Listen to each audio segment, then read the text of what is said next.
Merci infiniment. Alors j'avais prévu de faire une petite introduction, mais je pense que tout a été dit par les personnes qui ont pris la parole auparavant, notamment par vous-même, Monsieur le Président. Et donc je vais, sans plus attendre, passer la parole à Stéphane Ancel, qui est historien du judaïsme.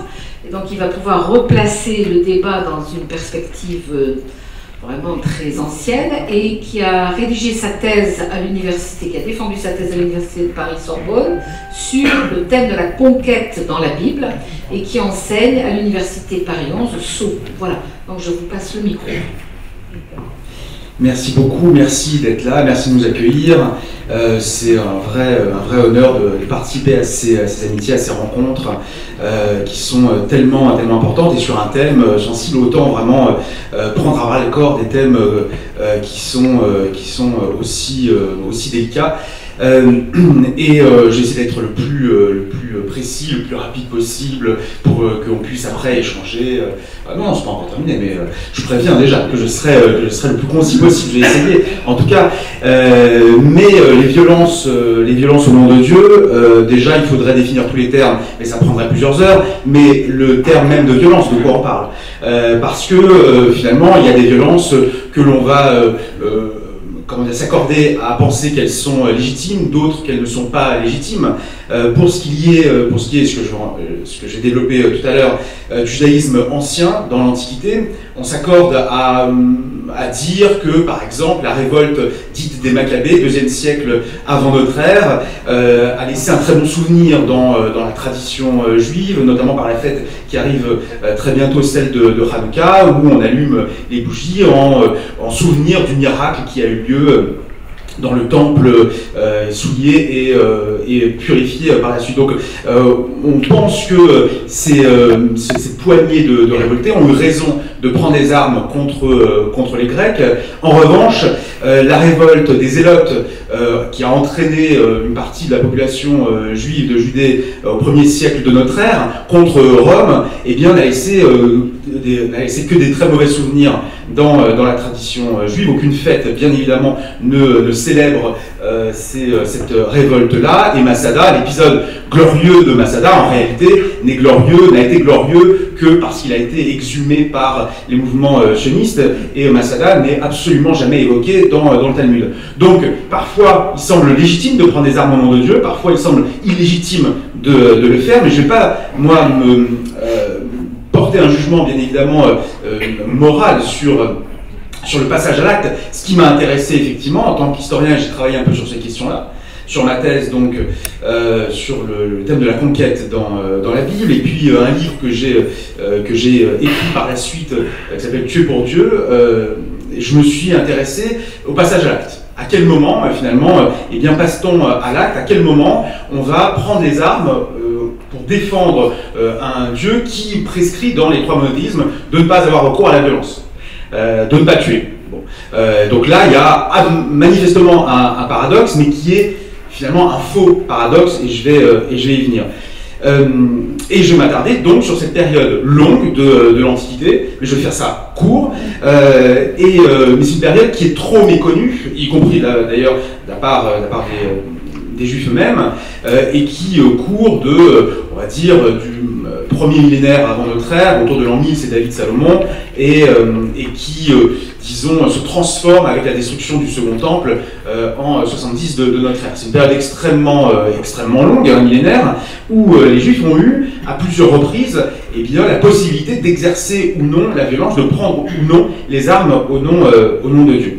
Mais avant d'entrer dans ce vif du sujet, et justement parce que c'est un sujet extrêmement délicat et que tous les pseudo-experts en parlent, eh bien, j'aimerais éliminer rapidement quelques idées reçues.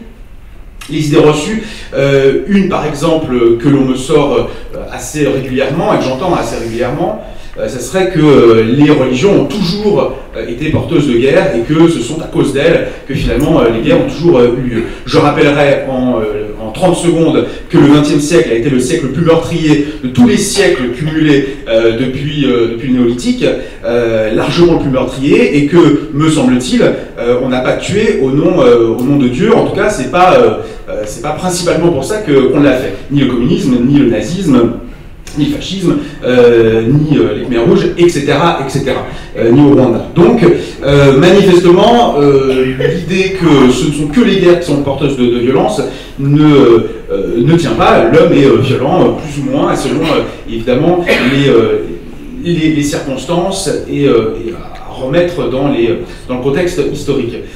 Deuxième idée reçue, que les textes sacrés inspireraient, seraient très influenceurs finalement des comportements humains et qu'on pourrait tuer largement plus facilement au nom de textes sacrés qu'au nom d'autre chose.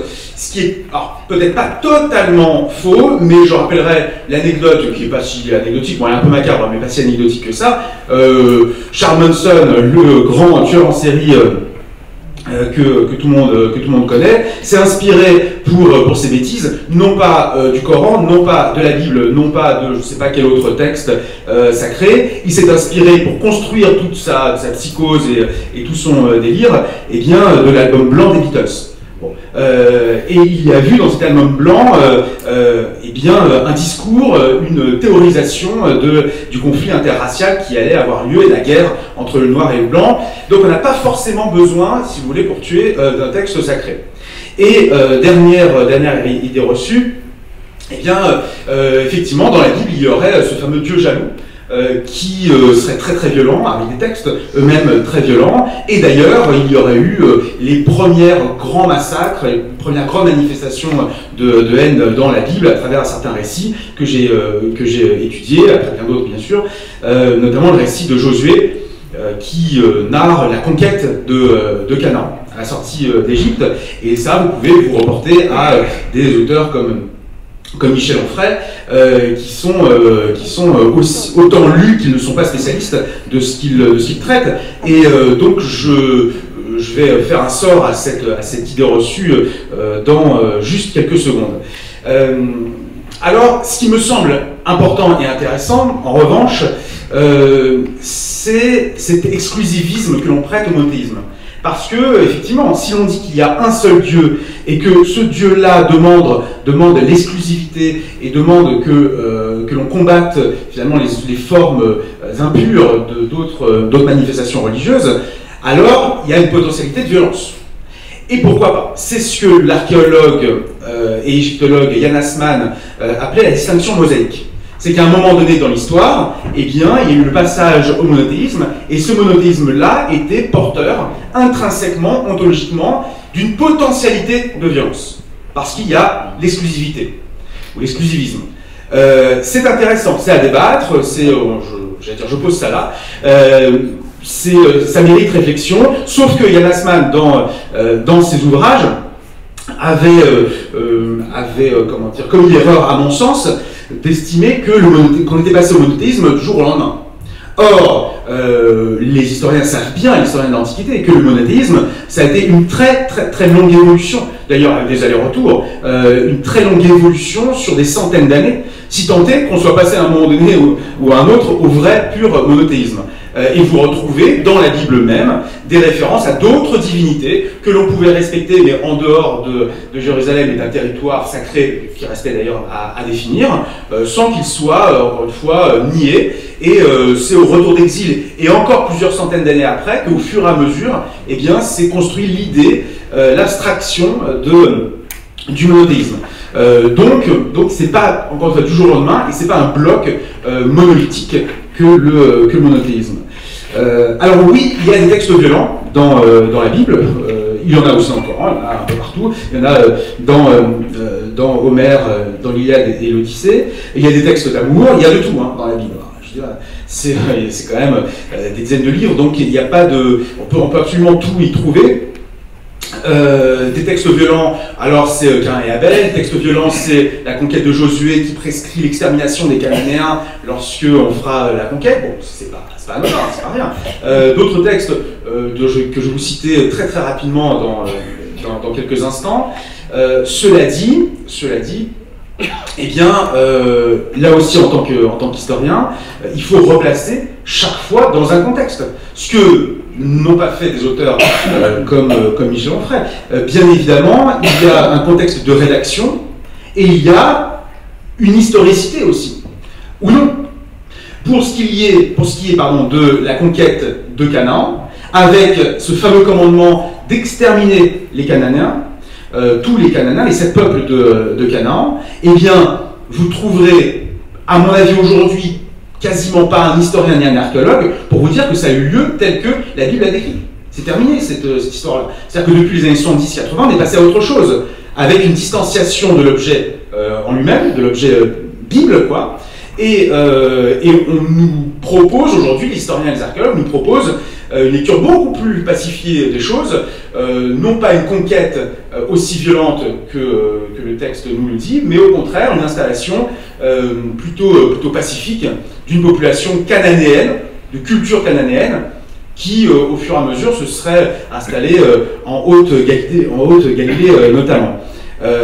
Et donc nous aurions affaire à un texte totalement littéraire, à une fiction historique, qui serait autant condamnable que l'Iliade et l'Odyssée, que le cheval de Troie et la guerre de Troie.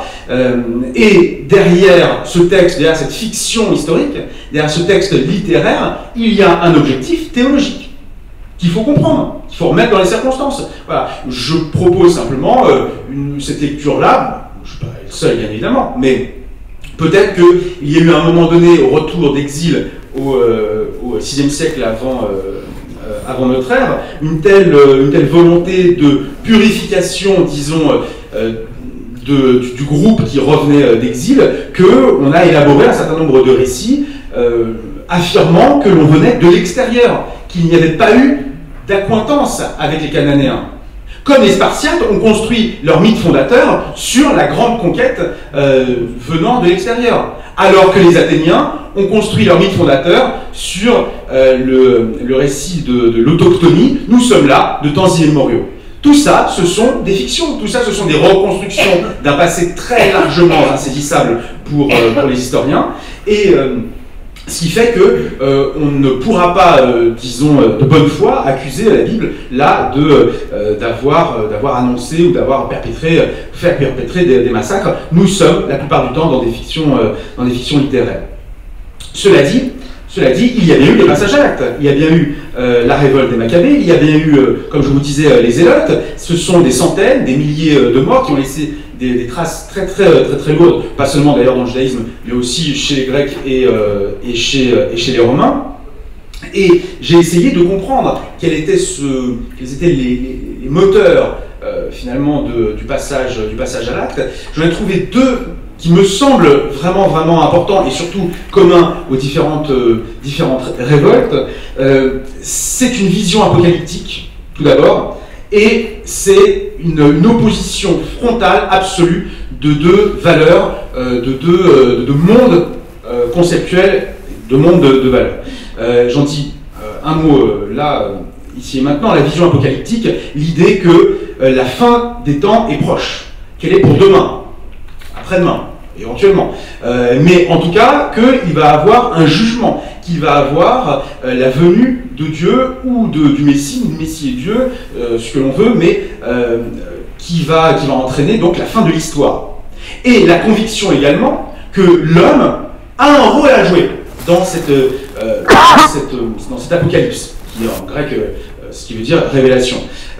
Et donc, soit on attend dans son lit que ça se passe, mais dans ce cas-là, peut-être qu'on sera les derniers servis, si j'ose dire, hein, c'est un peu comme ça, cavalier, mais on sera les derniers servis lorsqu'on fera le partage paradis et enfer, ou alors, eh bien, on participe à cette action-là, en prenant les armes au nom de son Dieu, et eh bien, on sera des combattants du bien, avec un B majuscule, au moment de la bataille finale. On retrouve cette vision apocalyptique en toile de fond de la révolte des Maccabées, 2e siècle avant notre ère, et surtout de la révolte des Zélotes au 1er siècle de notre ère. Ils étaient convaincus, eux et un certain nombre d'autres juifs, que eh bien, la fin des temps était absolument toute proche et qu'il y avait une confrontation générale, globale, de deux univers conceptuels. J'en viens donc à ce deuxième point, pardon.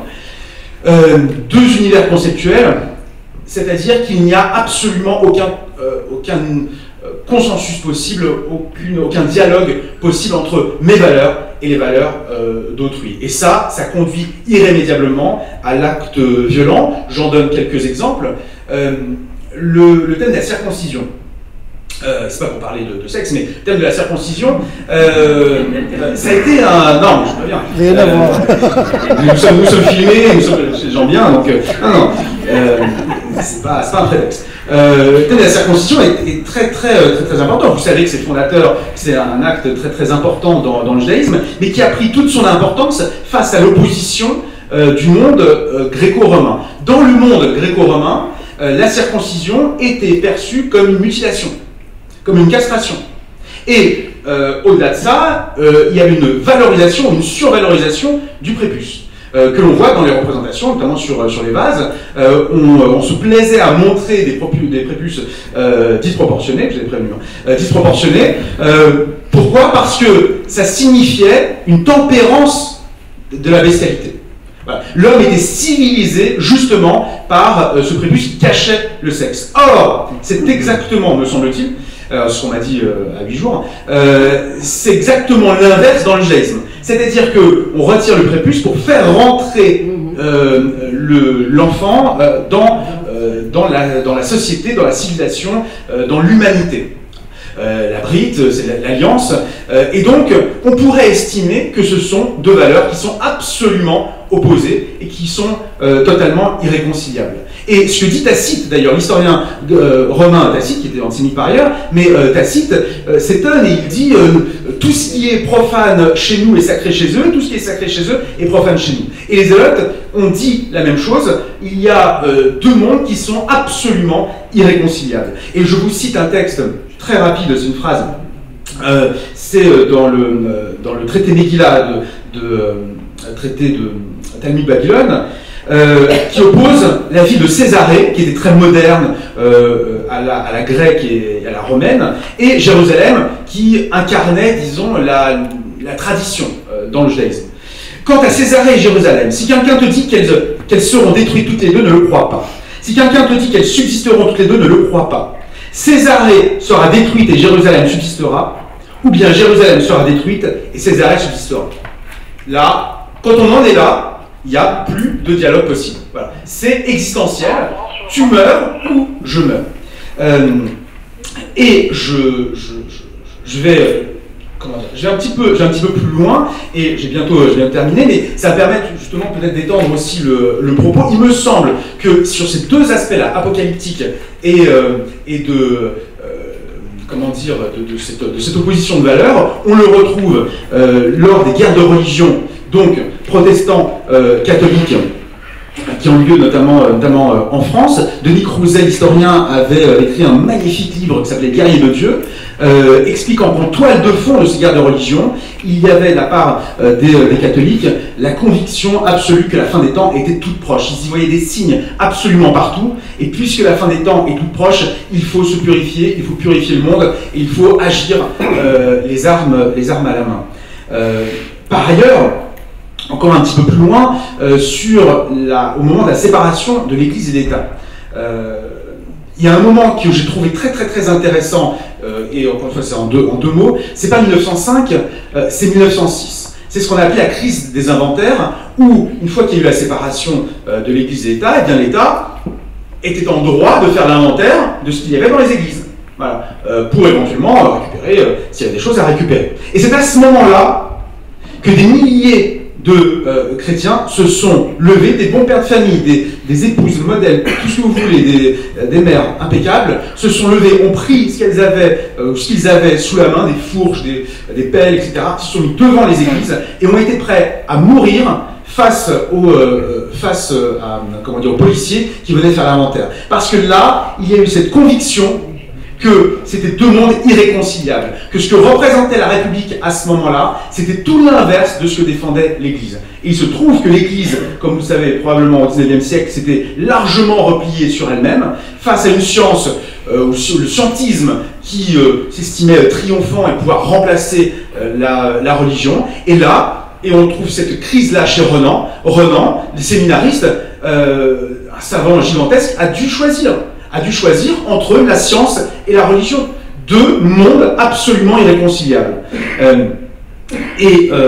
Un auteur qui s'appelait Édouard Chouret, qui était un mystique à la fin du XIXe siècle, avait écrit cette phrase étonnante, enfin, très forte: le plus grand mal de notre temps est que la science et la religion y apparaissent comme deux forces ennemies et irréductibles. À partir du moment où vous ne voyez dans l'autre que l'opposé de ce que vous défendez, et surtout quelque chose de conquérant à l'encontre de vos propres valeurs, alors c'est les conditions du passage à l'acte. Et quasi une avant-dernière chose, il me semble que dans l'islam, le recours au concept finalement assez moderne de la jahiliya, de la période obscurantiste d'avant Mahomet, que les islamistes lance à tout va en accusant notre société moderne justement de la décadence absolue. On est dans ce modèle-là, j'ai l'impression, je trouve. Saïd Qutb, qui était un théologien égyptien ayant fait ses études aux États-Unis, était revenu et avait conceptualisé, lui et d'autres, ce modèle-là en disant, eh bien voilà, l'Occident s'oppose en tout point aux valeurs fortes, traditionnelles de l'islam, et l'Occident en tout point est à combattre les armes à la main. Et pour conclure simplement, quelle solution? Eh bien, le judaïsme a trouvé une solution qui n'était pas forcément simple. La solution, c'était, après la destruction du Second Temple, puis encore une révolte en 132-135, celle de Bar Korba, avec une vision apocalyptique, puisque ce révolté-là, Bar Korba estimait qu'il était le Messie. Ça s'est terminé dans un bain de sang épouvantable contre Rome. Après ça, il a bien fallu trouver un terrain d'entente. Et il y a un traité de Talmud qui s'appelle Avodah Zarah, c'est les cultes étrangers, les cultes autres, qui règle cette question-là en instituant une sorte de zone grise. C'est-à-dire, comment vivre dans un monde qui est païen, dans un monde qui est polythéiste, ou même chrétien, peu importe, qui n'est pas du tout le nôtre. Eh bien, il y a une petite histoire qui est racontée. C'est un soi-disant philosophe grec qui demande à un rabbin qui se baigne dans les thermes d'Aphrodite, et il s'en amuse, ce philosophe, et il dit: mais qu'est-ce que tu fais là? C'est pas très cachère ce que tu fais là. Je résume évidemment. Et ce rabbin, je crois que c'était Gamaliel, il me semble, lui répond: mais je ne suis pas en train de vénérer Aphrodite. Je me baigne dans des termes qui sont décorés avec une statue d'Aphrodite. À partir du moment où ce lieu-là n'est pas fait pour adorer Aphrodite, alors ce n'est que de la décoration, il n'y a aucun problème, je peux la trouver très belle, voire désirable, ou peu importe, mais ça ne contrevient pas à mes valeurs. Voilà. Et cette zone grise-là permet de vivre en bonne entente avec un monde dont la religion n'est pas la nôtre. Et cette zone grise a permis au judaïsme de s'accommoder avec une fameuse doctrine qui était la loi du pays et la loi, de s'accommoder de finalement à peu près toutes les formes de pouvoir. Le christianisme a dû le faire après la séparation de l'Église et de l'État, et il serait effectivement extrêmement important que l'islam aussi définisse et caractérise cette zone grise, et puis propage cette idée-là d'une très très bonne entente et d'une complémentarité avec les cultures environnantes. J'espère ne pas avoir été trop long, et je vous remercie de votre écoute.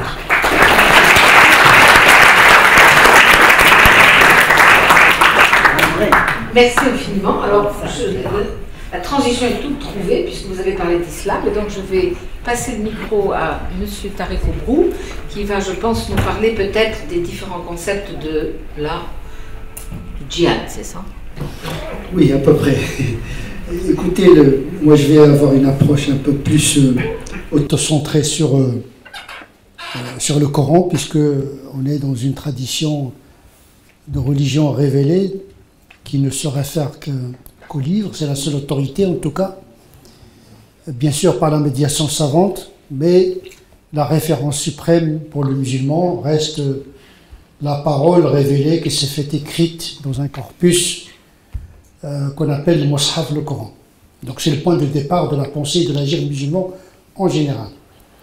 De quoi s'agit-il dans ce texte? Pour pouvoir comprendre un petit peu le concept de jihad, il faut faire une petite introduction quant à la nature de ce texte.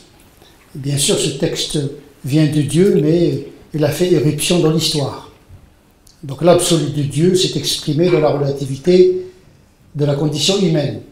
Ce qui est sacré, c'est l'origine, mais pas la réception et l'interprétation. Donc il y a toujours cette démarcation par rapport au sacré de l'origine et de la relativité de l'interprétation et de la pratique.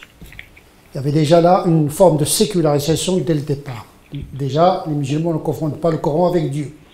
Dieu est resté dans le ciel, il a communiqué par des signes, l'ayat, le Coran est une somme de signes de Dieu, forme de traces de Dieu. Donc le théologien, l'herméneute, quand il travaille sur le Coran, il travaille sur les traces de Dieu, ce que j'appelle l'herméneutique de la trace.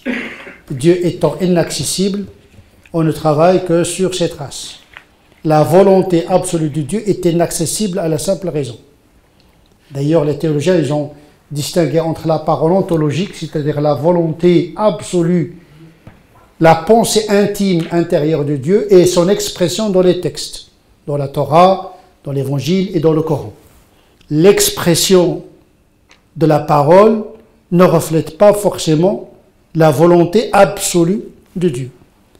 Donc, ce qui est sacré, c'est l'origine, mais dans la réception d'interprétation, il y a toujours l'humain. C'est de l'humain dont il s'agit. C'est la qualité intellectuelle, spirituelle, morale qui définit la notion de la religiosité et la qualité de l'interprétation de la pratique. En fait, le Coran, ou bien Dieu, il a donné la liberté, la responsabilité à l'homme d'assumer la religion, son interprétation et sa pratique. Donc, ce qu'on appelle le khalifa. Dieu a mis sur terre son représentant, son califat, c'est-à-dire son vicaire et représentant. L'homme est le représentant de Dieu sur terre, qu'il se débrouille. Donc il lui a donné la création, il doit l'interpréter et la comprendre, mais il lui a donné également un éclairage par le biais d'une révélation qui n'est pas un dévoilement de Dieu. La révélation n'est pas une incarnation, mais un dévoilement de Dieu. Et à cet égard, l'islam et le judaïsme se rejoignent puisqu'il n'y a pas d'incarnation. Dieu n'est pas venu dans le monde, il est resté à distance, il a donné un livre et aux croyants de faire œuvre d'intelligence et de moralité quant à sa réception. En vérité, il s'agit plus de l'homme que de Dieu. Et donc, le Coran, à la différence de la Bible, n'est pas organisé en termes de thématique ni chronologiquement parlant. C'est un texte épistémologiquement parlant anarchique. Pas désordonné, mais anarchique. Presque un style saltatoire qui passe d'un sujet à un autre de manière discontinue et qui sollicite l'intelligence du lecteur pour créer un lien entre les passages. Et donc, il donne des informations comme le monde, hein, un ensemble de phénomènes, parfois en apparence qui n'ont rien à voir, mais en vérité, ils ont un lien. Par exemple, quel est le rapport entre la botanique et l'astronomie? Bien sûr, il y a un lien. Le mouvement des astres a un impact sur la photosynthèse, etc. Tout est lié, même s'il y a une discontinuité apparente du monde. Eh bien, le Coran, c'est à l'image de ce monde. Il y a des versets qui, en apparence, n'ont rien à voir, mais en réalité, il faut que l'individu cherche le lien.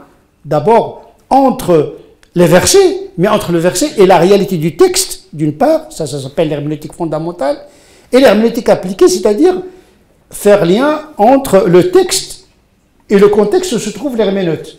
En vérité, il y a deux herméneutiques en islam. Il y a l'herméneutique fondamentale, c'est-à-dire essayer de comprendre le texte dans l'histoire du texte, puisqu'il y a une histoire, comme pour la Bible. Ce n'est pas parce que le Coran vient de Dieu qu'il est anhistorique. Si, il a une histoire, le Coran. Ce qui relativise le sens. L'erreur littéraliste, c'est de sombrer dans l'absolutisme des significations qui, à l'origine, ne concernent qu'une situation ponctuelle. Et donc, ce texte doit être compris dans son contexte, c'est ce qu'on appelle l'herméneutique fondamentale, mais le comprendre ici maintenant, ça s'appelle l'herméneutique appliquée, c'est-à-dire partir de la réalité pour construire une doctrine herméneutique qui traduit le sens du Coran dans un langage audible, intelligible aux contemporains, forme de traduction des significations. Déjà parler de Dieu en français, c'est déjà le penser autrement. Donc il y a un effet d'acculturation des significations, c'est ce qu'on appelle l'herméneutique appliquée. Premier point. Deuxième point, dans le Coran, il y a des passages principiels. L'appel à la paix, la justice, la bonté, la bienfaisance, la sagesse, etc. L'islam, à cet égard-là, n'a rien inventé. Il a reconduit des principes universels. Et en même temps, le Coran, c'est un texte pratique. La justice, c'est un principe. Comment le traduire dans un système patriarcal, tribal, etc. Donc, d'un côté, il y a un appel à la justice, à l'égalité entre les hommes et les femmes, par exemple. Mais d'un autre côté, les travaux pratiques exigent que ce qui est absolu, dans un contexte donné, devient une justice relative à un contexte donné. Ce qui va importer le théologien que je suis, c'est comment le principe se négocie avec une réalité, et non le fait de reproduire les lois coraniques. Parce que ces lois coraniques, en matière de relationnel, eh bien, c'est un compromis entre l'absolu du principe et les contraintes de la réalité qui résistent au changement. Un système patriarcal, machiste, tribal, on est quand même, le Coran n'a pas été révélé en Occident au XXe siècle, il a été révélé quand même dans un contexte, dans un climat, donc il faut, pour comprendre comment le Coran, fragment par fragment, venait répondre à des situations, parce qu'il n'a pas été révélé d'un bloc, comme la Torah, par exemple. Il a été révélé en fonction des circonstances. Ce qui donne l'impression que c'est un texte contradictoire, parce qu'il a été révélé dans des situations contradictoires et opposées. Parfois, le verset se révèle dans un moment de paix, eh bien, il n'y a pas de quoi engendrer une guerre. Parfois, il est dans une situation de guerre, il faut répondre.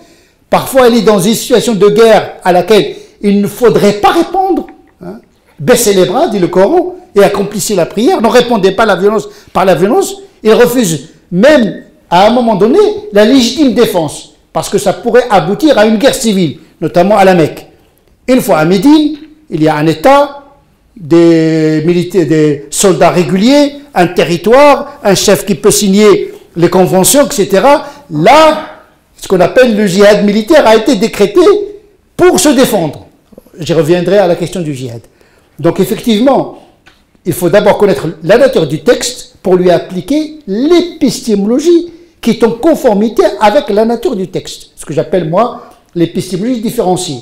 L'interprétation de la Bible ne va pas être de la même manière que l'interprétation du Coran. Ce n'est pas le même statut, ce n'est pas la même substance, ce n'est pas la même nature. C'est comme dans la réalité, en réalité. Dès que vous changez de pays, vous devez, pour l'étudier, il faut changer de doctrine sociologique ou bien de cadre théorique pour étudier un phénomène. C'est-à-dire que la méthode doit s'adapter à la nature du phénomène. On le voit déjà dans la physique moderne, quand vous êtes dans la subatomique, vous appliquez la mécanique quantique. Vous êtes dans le macroscopique, vous appliquez la relativité d'Einstein. C'est-à-dire une même matière, avec des niveaux différents de réalité de la matière, vous changez votre manière d'étudier le comportement de la matière. La même chose, on peut l'appliquer au texte par épistémologie dérivée. Donc c'est à partir du texte qu'on construit une méthodologie, à partir de la réalité qu'on construit une méthodologie. Donc le Coran a une nature qui exige une manière de l'interpréter. Vous savez, aujourd'hui, nos jeunes et même nos imams n'ont pas cette culture, parce qu'on n'est même pas au Moyen-Âge, parce qu'au Moyen-Âge, on n'accède pas au texte tant qu'on n'a pas affirmé la doctrine. Il faut que je sache votre méthodologie d'interprétation. C'est ce qu'on appelle le madhaïb, c'est les doctrines. Jamais les musulmans n'ont été gouvernés par le texte. En vérité, c'est le commentaire qui faisait autorité sur les musulmans. Aujourd'hui, avec le salafisme, c'est-à-dire un retour sauvage au texte, c'est un retour sans médiation doctrinale. Donc les gens font des prélèvements scripturaires en fonction de leur humeur psychologique. Voilà, le violon va chercher partout dans le texte les passages qui réconfortent sa haine. Et donc il absolutise la haine au lieu de la relativiser parce qu'il est en rapport avec une situation. Là, on n'est pas dans l'herméneutique, pas du tout. On n'est pas dans la doctrine, pas du tout. On est dans la frustration, la vulnérabilité qui fait qu'aujourd'hui, des musulmans, sous l'effet de la décadence de la civilisation, eh bien, ils n'arrivent pas à sortir de cet effondrement de la civilisation qui biaise leur rapport à un texte qui, lui, à l'origine, a bâti une civilisation. La question de la violence a pris dans le monde musulman, dans l'histoire musulmane, un point d'inflexion lorsque l'islam est devenu une civilisation. L'islam est une religion qui est devenue une civilisation sous l'effet de l'histoire. Et vous savez, quand la religion devient un empire, eh bien, elle entre dans la logique de l'empire. Donc, on sacralise parfois la violence, mais en vérité pour des buts politiques. À un moment donné, il y avait une confusion. Et je dirais même, il y avait eu à un moment donné une catastrophe herméneutique.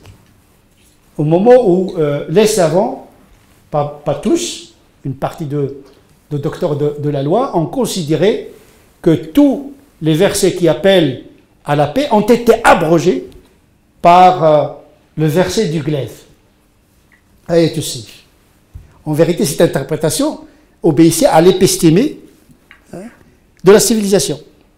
Donc on sacralise quelque chose sous l'effet justement de la civilisation. Parce qu'il y a d'autres civilisations, je dois mobiliser les gens par une lecture religieuse très forte, parce qu'à cette époque-là, ce sont les religions qui mobilisaient les troupes.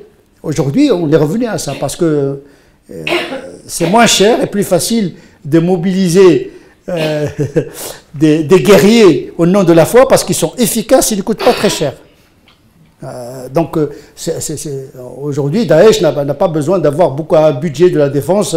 Aujourd'hui, l'économie du spirituel fonctionne dans le sens de renforcer le capitalisme et l'avidité du pouvoir. Je reviens à mon texte. À travers, je vais vous exposer quelques mots qui sont devenus par la suite des concepts. Il y a le mot jihad, il y a le mot qital qui veut dire combat, et il y a le mot harb qui veut dire guerre. Voilà trois vocables qui sont cités dans le Coran, qui sont devenus par la suite des concepts qui ont été traités par le droit canonique, le droit musulman. Selon les options, il faut toujours souligner que le droit musulman il est pluriel dès sa naissance. Il n'y a pas une seule charia, il y a plusieurs interprétations du droit musulman. Aujourd'hui, quand on parle de la charia, ça fait rigoler le spécialiste, parce que la charia c'est un vocable qui recouvre beaucoup d'interprétations. Et donc, toutes les doctrines juridiques ne sont pas d'accord sur la définition de la violence légitime ou illégitime. Donc, nous avons des doctrines de la violence légitime, pour reprendre un terme de Max Weber. Les sunnites, en général, considèrent que la violence légitime est le propre de l'État. Ce n'est pas les groupes et les individus. Le sunnisme, généralement, que ce soit les shafi'ites, les hanbalites, les malikites, etc. Toutes ces doctrines canoniques considèrent que la violence, dans le sens du combat, est le propre de l'État. Parce que l'État il est capable de s'y lier, les traiter, etc. Les groupes et les individus n'ont pas ce pouvoir-là, ça s'appelle la guerre. La haraba, ça veut dire la guerre civile. En tout cas, chez les sunnites, c'est interdit que des groupes et des individus recourent à la violence. On ne se fait pas sa propre loi. On ne se venge pas. Il y a le droit, il y a l'État. Les chiites, c'est autre chose. Les mu'tazilites, les kharijites, d'autres doctrines considèrent que l'individu lui-même, il peut recourir à la violence pour changer une situation. Les sunnites, en général, théoriquement parlant, parce que le salafisme dont on parle aujourd'hui, il a trahi déjà, dès le départ, c'est une bizarrerie. Le Daesh, un calife qui définit la nation. En réalité, c'est la nation qui choisit le calife. Non, on a trouvé Abu Bakr al-Baghdadi, il a décidé d'être calife, et il a décidé du territoire, c'est-à-dire la pyramide inversée. C'est une hérésie dans le sunnisme. Sunnisme, le calife doit être choisi par les musulmans, et la violence doit s'inscrire dans un État reconnu, comme l'État médine du prophète. Il a été reconnu parce qu'il a un territoire, etc. Et donc, il y a trois mots, le jihad, le combat qui peut, qital, qui peut aboutir jusqu'à la mort de l'ennemi. Le harb, c'est un état de guerre. Le jihad, par contre, est un mot assez complexe. Il a plusieurs significations. Le plus important, c'est le combat intellectuel. Le jihad, c'est l'effort. Étymologiquement parlant, quand on dit jihad, tout simplement, ça veut dire l'effort. Mais il est devenu concept. Un concept intellectuel, c'est-à-dire faire l'effort intellectuel jusqu'à l'épuisement de l'énergie intellectuelle pour connaître une vérité quelconque. Qu'elle soit scripturaire, c'est-à-dire coranique, ou que ce soit une vérité déployée dans l'esprit humain ou bien dans la sagesse universelle. C'est la quête en permanence de la vérité telle qu'elle est déposée dans la nature, dans la création et dans la révélation. Une double herméneutique, parce que la raison musulmane a toujours fonctionné avec ce double herméneutique, comprendre le texte et comprendre le monde, puisque le monde est considéré comme le livre de Dieu étalé. Et on ne peut pas comprendre le Coran si on n'a pas une lecture sur le monde, et on ne peut pas être éclairé sur les mystères du monde si on n'est pas armé par l'éclairage de la révélation qui nous informe surtout sur le monde invisible, inaccessible, à la simple raison. En vérité, l'apport de la révélation, c'est de nous dire ce que vous regardez, vous voyez, n'est pas tout le monde, n'est pas le monde entier, il y a des mondes. Et donc il nous informe sur l'infinité de l'existence, et l'infinité du temps et de l'espace. Et donc, le djihad, c'est cet effort jusqu'à l'épuisement de l'intelligence humaine. Il y a une phrase qui circule dans les milieux savants qui dit « L'encre du savant pèse plus lourd auprès de Dieu que le sang du martyr. » C'est le savoir. L'ignorant peut faire beaucoup de dégâts quand il n'est pas éclairé. Donc le premier combat, c'est combattre sa propre ignorance. Ne pas se tromper d'ennemi, c'est l'ignorance. C'est notre ignorance. D'ailleurs, nos guerres et nos chamailleries viennent du fait que nous souffrons tous de l'ignorance. Le choc, ce n'est pas un choc des civilisations, mais le choc des ignorances. L'ijtihad, c'est se remettre en cause, c'est-à-dire être capable de penser contre soi-même. Et ça, cette pratique, je la trouve dans les ouvrages traditionnels, où souvent les savants, les docteurs, les grands docteurs, changeaient leur avis en permanence. Ils n'ont jamais un avis arrêté sur une question. On pose même une question à un savant, qui est l'oncle d'Ibn Taymiyyah, le fameux Ibn Taymiyyah.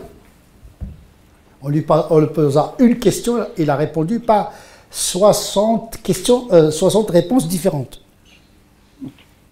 Si alors, ils avaient une pensée algorithmique. Le Khawarizmi, celui qui a construit l'algorithme, il a introduit cette pensée algorithmique dans la pensée canonique. Si alors, c'est pas toujours blanc ou noir. Il y a toujours nos amis juifs, ils disent quand il y a deux rabbins qui se rencontrent, il y a un troisième avis qui est prononcé. Moi je dis, et quand il y a un musulman tout seul, il a 60 avis différents. Je parle de Moyen-Âge, je ne parle pas d'aujourd'hui. Parce qu'aujourd'hui, on n'a qu'une seule idée, on souffre de la certitude. Vous savez, le choc des certitudes est encore plus douloureux que le choc des ignorances. Il fait beaucoup de dégâts. Et donc, le djihad intellectuel en premier lieu, le djihad moral, ce qu'on appelle le grand djihad, le djihad majeur, le djihad akbar, le combat moral et spirituel contre l'ennemi qui nous habite, hein, les vices, l'orgueil, l'avidité, la cupidité, c'est le mal de l'être humain en vérité. Les guerres ne sont que la conséquence de ces pathologies morales dont nous souffrons tous. Donc, c'est les soufis qui s'intéressent à ce combat, hein, affronter le désert intérieur, affronter l'ennemi intérieur. Ça, c'est le grand djihad. Un jour, un compagnon du prophète est venu pour participer à un combat.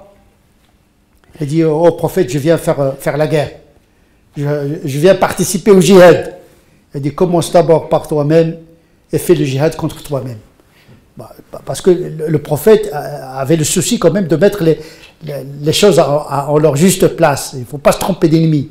En vérité, notre ennemi, c'est nous-mêmes d'une certaine manière.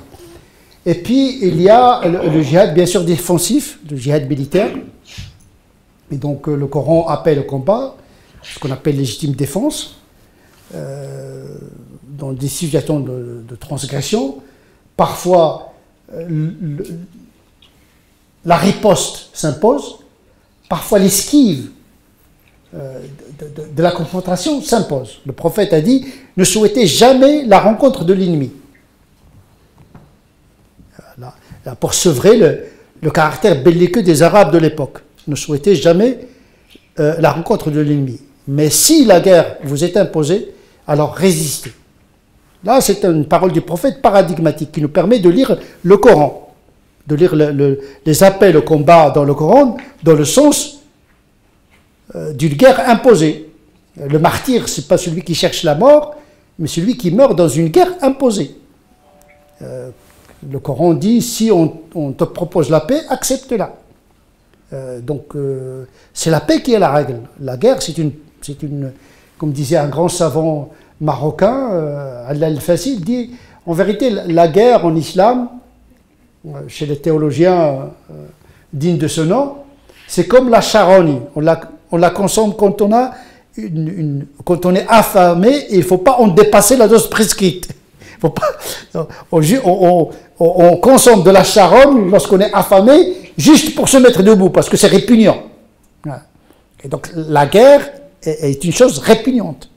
Et donc vraiment, quand on pratique la guerre, c'est vraiment, c'est pas par nature, c'est vraiment aller à contre-nature en principe. Parce que tout le monde aime la paix. De toute façon, une religion digne de ce nom ne peut prospérer que dans la paix. Parce que le but, en vérité, de toutes les religions, c'est la transcendance, c'est les prières, c'est le jeûne, c'est la contemplation, c'est le savoir. Et ces choses de la religion ne peuvent pas prospérer dans les guerres. Ce n'est pas dans l'intérêt d'une spiritualité, sauf si on profane la religion, on la transforme en une politique. Là, on la vide complètement de sa substance. Là, ça s'appelle l'instrumentalisation de la religion. On la vide de son essence, qui est la quête de Dieu, la soif de la vérité, à travers les prières, la connaissance, l'étude, etc. Et ça, on ne peut le réaliser que dans la paix. Donc la paix est une des visées de la charia, comme disait le même savant, As-salam min maqasid di-sharia. Il faut faire tout pour réaliser la paix, pour qu'ensuite chacun choisisse sa religion. Donc le prophète, il a combattu pour réaliser la paix comme une condition favorable du discernement pour choisir sa religion. Après, celui qui veut croire, qu'il croit. Celui qui ne veut pas croire, qu'il ne croit pas. Mais pas dans des situations de guerre. Il faut de la paix pour pouvoir faire son idée. Donc, il n'est pas dans l'intérêt de l'islam à cette époque-là de vivre tout le temps dans la guerre, parce que le prophète n'aura pas le temps de transmettre l'essence même du message. Donc, logiquement, un prophète qui cherche toujours la guerre, il va faillir à sa mission, qui est de transmettre le message de paix, puisque Dieu s'appelle la paix. L'islam qui est un dérivé de salam, qui est la paix. Donc la guerre est une irrégularité dans l'histoire, théologiquement parlant. Et donc effectivement, le prophète évitait la guerre. Dans sa biographie, il évitait la guerre. Il disait même que la guerre, c'est la ruse. Hein, voilà, avoir la victoire avec un moindre de coups humains possible. Hein, faire plier l'ennemi sans la guerre. Dans une sagesse un peu chinoise, voilà, avoir la victoire par la ruse en évitant l'écoulement du sang, l'économie du conflit. Et donc il a pratiqué ça. Il a même suscité la rébellion de ses compagnons en signant un traité de paix qui était pour eux humiliant. Ce traité, il stipulait qu'un Mécois musulman qui quitte la Mecque, parce que les musulmans à la Mecque étaient torturés, un musulman qui quitte la Mecque et qui rejoint le prophète à Médine, le prophète avait l'obligation de le rendre aux Mécois. Et un Médinois qui quitte la religion, et qui rejoint les ennemis. Mais quoi? Le prophète n'avait pas le droit de le retenir. Et le prophète de signer. Parce qu'il s'agit de la paix. Bien sûr, le deuxième calife, Omar, il a organisé toute une rébellion contre le prophète. Désobéissance totale, le prophète était perplexe. Si ce n'est que le secours de son épouse, Salama, qui a réglé l'affaire. Heureusement qu'il y a les femmes. Donc il était perplexe, il dit qu'est-ce que je vais faire? Là, les musulmans, ils sont égarés. Ils ont désobéi à leur prophète. Et Salama lui dit, écoute, fais ce geste, etc., ils vont te suivre. Dans ces moments-là, il lui a dit, la parole n'a pas d'impact, c'est le geste qui a un impact. Vous savez, parfois, quand vous êtes dans un moment de conflit, c'est un geste symbolique qui crée la dépression, qui ouvre l'issue. Les paroles, quand vous êtes dans un moment de crise et vous êtes en train d'expliquer, de justifier, en vérité, vous alimentez le conflit. Eh bien, au Salama lui dit, écoute, tu leur as demandé de se raser les cheveux, parce que c'est un rite du pèlerinage, ils ont refusé de te suivre. Fais ce geste devant eux, ne leur commande pas, mais fais-le, ils vont te suivre. Effectivement, elle connaissait l'anthropologie, peut-être des Arabes. Le prophète, il a coupé ses cheveux et tout le monde l'a suivi. Il n'avait même pas besoin de parler. Donc, il a résolu ce problème-là. La cause, c'était le traité qu'il a été signé, qui était humiliant, dans un moment où il gagnait les guerres. C'était le moment où il y avait des victoires des musulmans. Et non, les musulmans n'ont pas compris pourquoi abdiquer alors que nous sommes en train de gagner. Mais le prophète, il voyait que ces moments de paix où il pouvait transmettre son message, tout simplement, dans la paix. Et donc, effectivement, la paix, c'est la règle dans le Coran. Mais malheureusement, comme je l'ai souligné, à un moment donné, tous les appels à la paix, tous les hadiths du prophète qui appellent à la paix ont été considérés comme abrogés. Et je pense que c'est une catastrophe herméneutique dont beaucoup les musulmans ont souffert jusqu'aujourd'hui. Jusqu'aujourd'hui, les musulmans souffrent de cette introduction, de l'abrogation d'un volume considérable de versets, de paroles du prophète qui appellent à la paix, ce prétexte qu'on est entré dans la logique de la victoire, de la conquête, etc. Il faut garder cette abrogation, il ne faut pas retourner à la situation de la paix qui est considérée comme une situation de faiblesse. Quand on est dominant, on doit entrer en conquête. Or, la logique de la religion, c'est pas dominer, c'est de toucher le cœur et de laisser les gens face à leurs responsabilités. Voilà un petit peu, grosso modo, de quoi il s'agit dans son concept de djihad. Aujourd'hui, malheureusement, il n'y a pas cette médiation algorithmique de complexe herméneutique qui permet à entrer dans la relativité de l'interprétation des textes. Tout est absolu, ce qui aboutit à une contradiction, parce que dans le texte, vous allez trouver la chose et son contraire. Dans les paroles du prophète, il y a la chose et son contraire. Vous avez besoin d'une doctrine. C'est ce que nous essayons, en tout cas, ici à Bordeaux, de proposer aux musulmans d'Occident, une occasion d'or pour les musulmans de s'inscrire dans une théologie de l'altérité, d'introduire l'autre qui n'est pas forcément musulman dans l'économie théologique et éthique pour pouvoir se réaliser avec l'autre dans sa différence. Et là, on pourrait réaliser une révolution théologique copernicienne parce qu'on déplace complètement le paradigme d'une théologie de domination à une théologie d'altérité.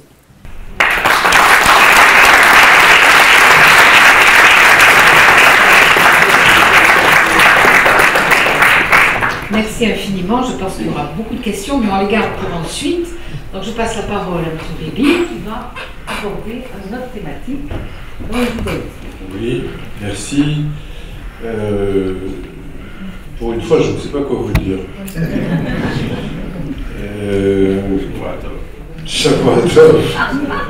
Salam alaikum wa rahmatullahi wa barakatuh. Voilà, puisque nous sommes des polyglottes, n'oublions pas que poly en grec, ça veut dire pluriel, plusieurs choses, mais que poly en français, ça veut dire que derech ou comme on dit en hébreu, l'accueil de l'autre est la principale des qualités, et voilà, l'accueil des uns est à la hauteur du souci qu'on a de l'autre. Et l'altérité n'est pas une simple déclaration ou quelque chose qui doit se situer dans un supplément du Monde ou du Point sur la énième compilation des œuvres de Lévinas. L'altérité doit se vivre au quotidien, elle doit se vivre humainement. Voilà, les uns pour les autres, les uns avec les autres, parfois les uns contre les autres, ça n'empêche pas le dialogue, qui peut même aller jusqu'à la controverse, sont toujours des éléments de progrès, de progression et de compréhension de l'autre. Quand je dis que je ne sais pas quoi vous dire, c'est parce que habituellement il y a une parole juive, et là j'ai à côté de moi un spécialiste historien. Alors je l'ai entendu effectivement vous parler avec beaucoup de précision des attendus historiques, donc je ne veux pas rentrer du tout dans ce domaine-là. Si vous permettez, je vais juste dire des choses qui concernent probablement la pratique que l'on a des textes, la pratique qu'on a de l'étude de ces thèmes-là. Et je commencerai par dire, première chose, c'est que quand on regarde le corpus biblique, l'Ancien Testament, 24 livres qui sont compilés sur près de 1000 ans, on a l'expression « au nom de Dieu » qui apparaît plusieurs fois. L'expression « au nom de Dieu » est toujours rattachée à « Beruchim atem l'Adonai » Beshem Adonai. Il n'y a pas d'expression d'exclusion Beshem Adonai, au nom de Dieu. Beshem Adonai serait le Bismillah. C'est-à-dire que l'évocation simple, directe, du nom de Dieu ne peut se faire qu'avec des aspects positifs, des aspects de réception, des aspects de tolérance, bien sûr, d'acceptation de l'autre. Il y a donc quelque chose qui est lié à la bénédiction, on traduit habituellement la beracha, ou baraka en arabe, c'est-à-dire quelque chose qui a à voir avec un redoublement, nous dit la tradition juive, puisque le terme barer, qui veut dire bénir, est formé des 3 lettres de l'alphabet hébraïque qui valent 2. 2 dans leur développement. 2, 20, 200. Puis quand on arrive à 2000, on revient à 2. Mais 2, 20 et 200 forment le mot princeps qui s'appelle barer, c'est-à-dire béni. Être béni, c'est donner la part double. C'est redoubler le souci qu'on a de l'unité de l'autre. Ou alors faire double, faire 2, entre lui et moi. Ne pas voir le plan de clivage, mais l'intégrer dans quelque chose qui a à voir avec un redoublement, c'est-à-dire un don généreux, une multiplication des choses. Il se trouve, par la curiosité, puisque on parle beaucoup de juifs et de musulmans, et puis je crois que personne n'a parlé des chrétiens, de l'évangile en tant que texte révélé, il est intéressant de voir que dans la prière chrétienne, la génuflexion, qui se fait de moins en moins, mais la génuflexion, se mettre à genoux, est quelque chose qui est un geste d'adoration, un geste qui est apte à la prière, et on oublie parfois que ce geste de génuflexion vient d'une longue tradition hébraïque, où le mot genou, c'est les mêmes lettres que le mot bénir.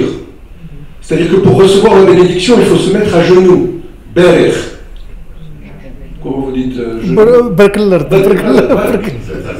Donc, pour bénir, il faut se diminuer, se mettre sur le genou pour que nous puissions recevoir ce que l'autre a de plus à nous donner, c'est-à-dire un redoublement de son amour, de sa volonté, de ses biens, de la mise à disposition de ce que nous avons pour l'autre.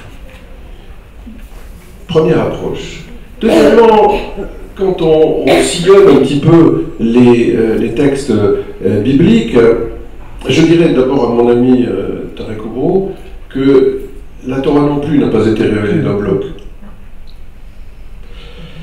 La Torah qui contient le Pentateuque, au risque bien sûr de défriser certaines papillotes dans certaines yeshivotes, mais c'est pas grave, ça finit par être enseigné en tout cas.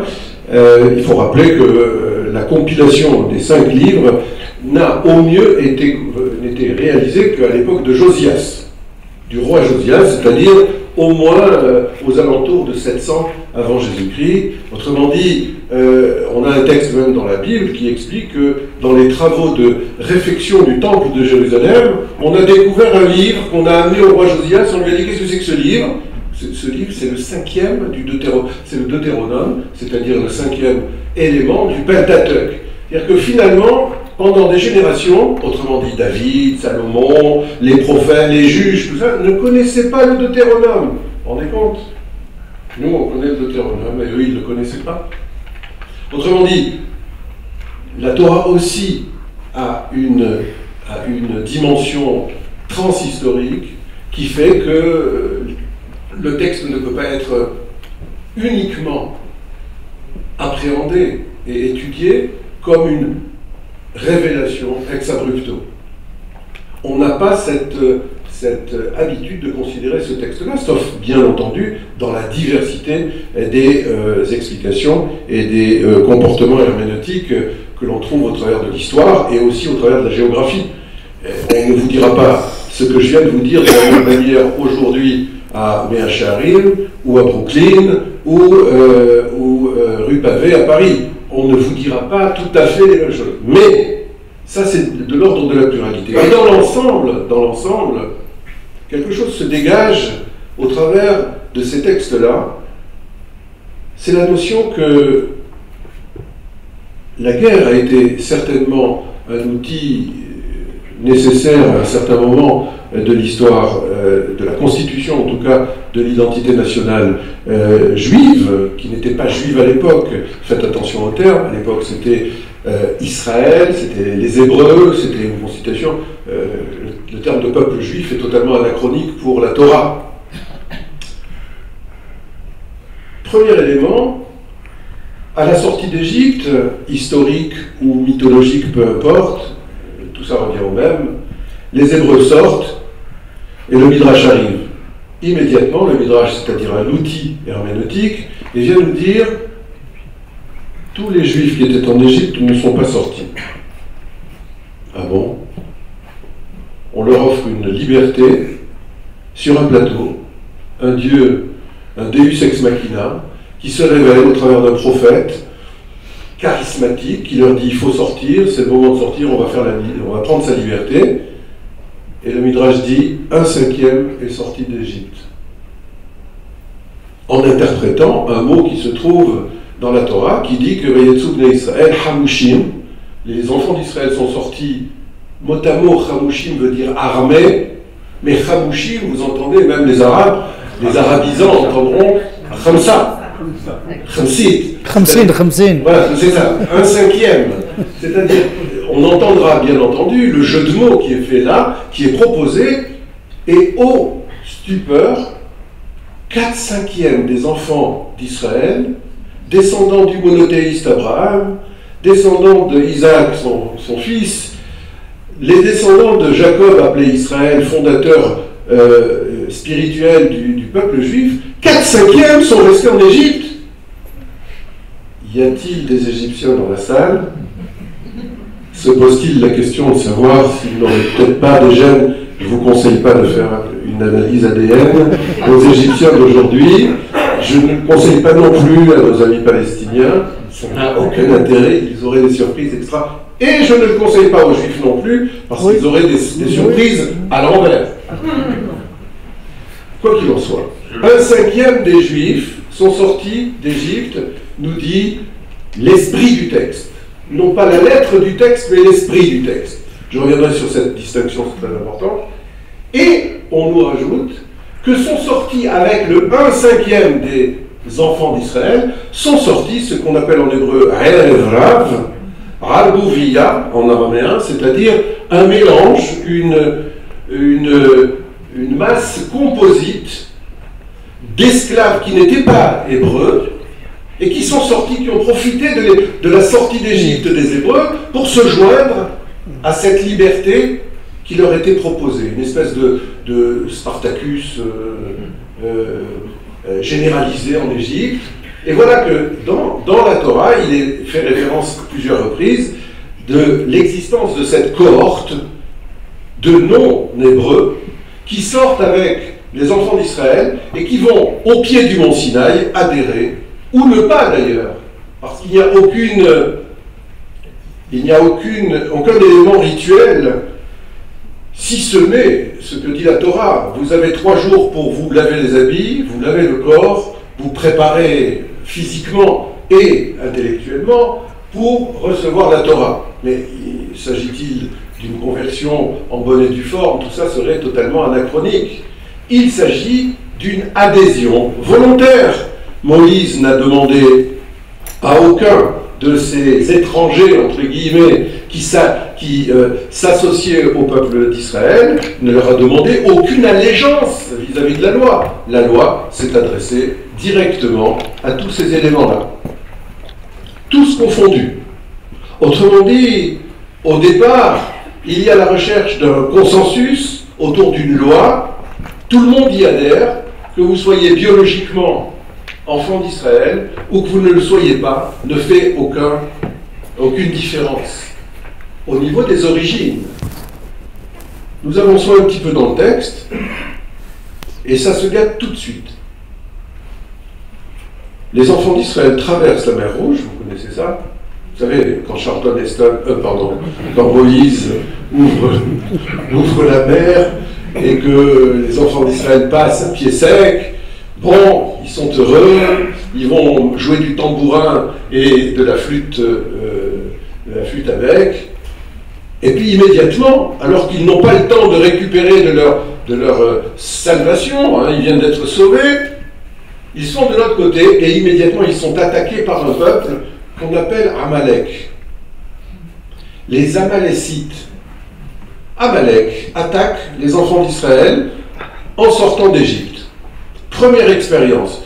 Le peuple n'a pas eu le temps de découvrir, d'entendre les éléments de la révélation. Il n'a pas eu encore le temps de récupérer de ce traumatisme de la naissance. N'oublions pas que la symbolique de la sortie d'Égypte en termes d'extraction et de naissance. Hein. C'est le médecin qui vous parle aussi, pas le radiologue. Le cardiologue. Donc, il y a quelque chose de traumatisant dans cette sortie d'Égypte, et immédiatement, le peuple est attaqué par Amalek. Qui est Amalek? Ceux qui ont sillonné un petit peu les versets se rappelleront que Amalek, c'est le fils d'un personnage que personne ne connaît, mais enfin, qui s'appelle Eliphaz, et que cet Eliphaz méconnu est quand même le fils de quelqu'un de très connu, c'est le frère de Jacob, c'est-à-dire Ésaü. Autrement dit, Amalek, c'est le petit cousin de Joseph. Ça, ils jouaient aux osselets ensemble quand ils étaient chez le grand-père Jacob. Amalek était là. Amalek fait partie de la famille. Et nous sommes attaqués par Amalek dans une guerre inégale d'ailleurs, puisque voilà un peuple, un ramassis d'esclaves qui se retrouve devant une armée. Et puis, je vous passe les détails. L'historiographe nous dira si c'est une guerre réelle ou si c'est une guerre mythologique. Peu importe. Ce qui nous importe, c'est la conséquence. La conséquence de ça, c'est que les enfants d'Israël gagnent cette guerre contre Amalek et que, circonstanciellement, une loi est édictée à ce moment-là, Zecher Amalek, c'est-à-dire le souvenir de Amalek, a imposé une loi qui est une loi folle. Heureusement qu'il n'y a pas de papillote. C'est une loi folle. La loi dit Timhe et Zecher Amalek. Souviens-toi de ce que t'as fait à Amalek. Bon, jusque-là, c'est pas trop fou. Timhe et Zecher Amalek. Efface le souvenir de Amalek. Et pour finir, Al-Tishkar. C'est là la folie. N'oublie pas. Mais attends, comment je peux faire pour effacer le souvenir et en même temps ne pas l'oublier? Ne pas oublier d'effacer le souvenir, mais si vous voyez un petit peu la circularité de la proposition, autrement dit, et les rabbins ou les herméneutes de la Torah auront bien entendu l'occasion de développer cette idée, c'est que cette loi nous dit il y a des principes que l'on doit effacer, mais qui ressurgissent régulièrement de leur oubli, ou en tout cas de leur effacement, comme une espèce de ressurgissement, une espèce de phénix négatif qui renaîtrait de ses cendres. L'esprit de Amalek, ou même Amalek en tant qu'incarnation, est toujours potentiellement à la veille de réapparaître. Donc ce que tu auras fait pour effacer ce que représente Amalek peut ressurgir à n'importe quel moment, et c'est ça, n'oublie pas. N'oublie pas d'effacer à chaque fois que tu verras du Amalek surgir devant toi. Alors qu'est-ce que c'est Amalek? Tant que les Amalécites étaient un peuple, c'est-à-dire des personnes physiques qui appartenaient à une civilisation, à un peuple, cette loi nous commandait de faire la guerre à Amalek. C'est-à-dire un ordre qui pourrait s'apparenter au verset guerrier que l'on lit dans le Coran concernant les Juifs, les ennemis de l'islam, qu'il faut éliminer. À partir du moment, et c'est là la chance du judaïsme, à partir du moment où Amalek a disparu de la scène, qu'allait-on faire de ce verset qui nous demandait de supprimer à jamais?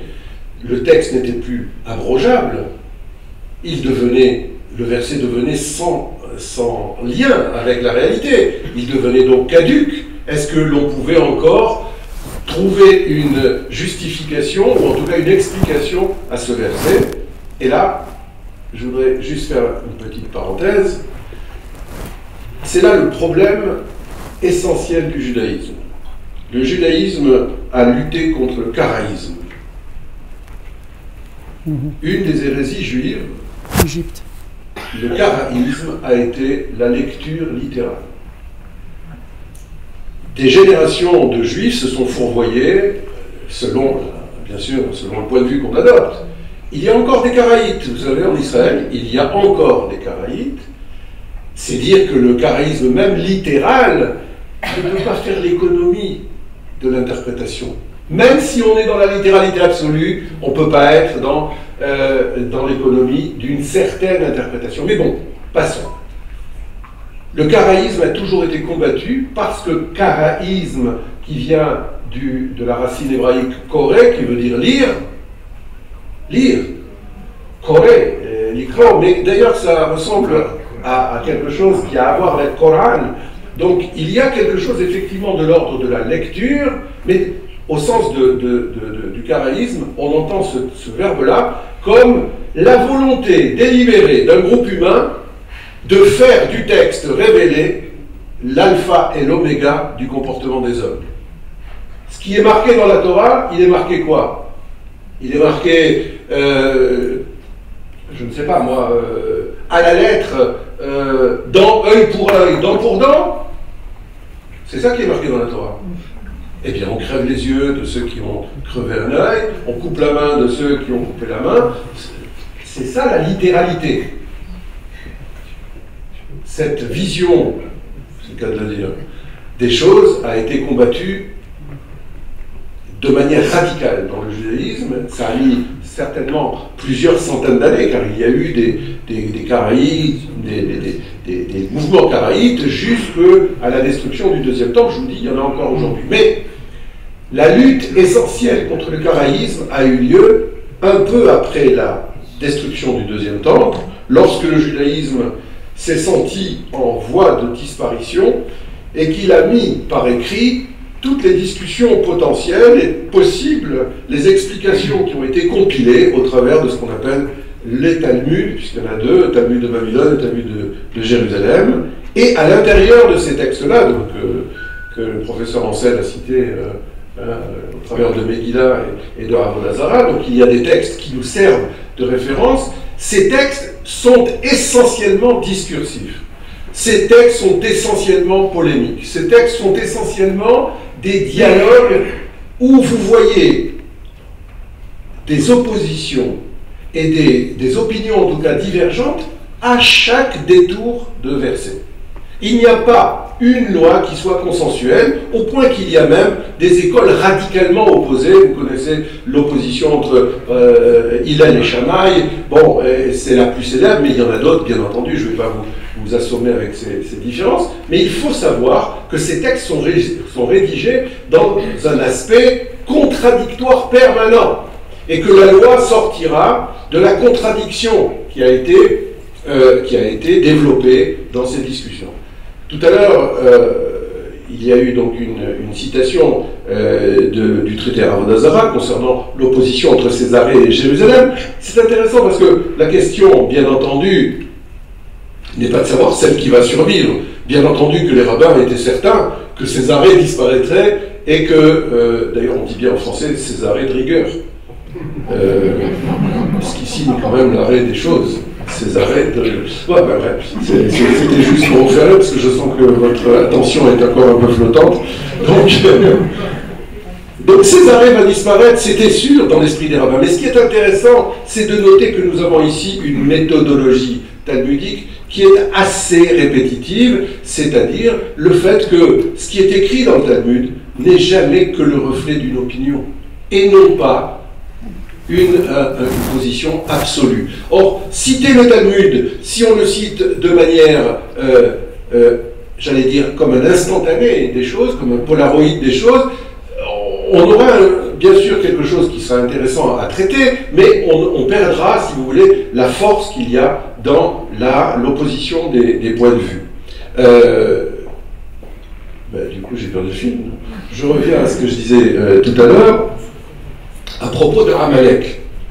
À partir du moment où le peuple des Amalécites n'était plus présent, la référence à une guerre absolue contre Amalek n'était plus d'actualité. La dernière fois qu'on a eu une guerre contre Amalek, ça a été le drame de la royauté juive. La royauté a été d'abord donnée à Saül. Saül, premier roi d'Israël, était un personnage considérable et il n'a eu qu'une seule faute à son actif. Dieu lui a dit « fais la guerre contre Amalek ». Ne me demandez pas comment. Hein. Non, comment Dieu lui a dit. Dieu lui a dit par le biais du prophète qui se présente à Saül, il lui a dit « va combattre Amalek et tu tueras tout le monde ». Saül inaugure l'interprétation même vis-à-vis d'un ordre absolu de la Torah. Saül gagne la guerre contre Amalek. Je pense qu'il a passé au fil de l'épée la plupart des soldats, mais il a épargné. Évidemment, on voit bien que c'est de la littérature. Il a épargné un.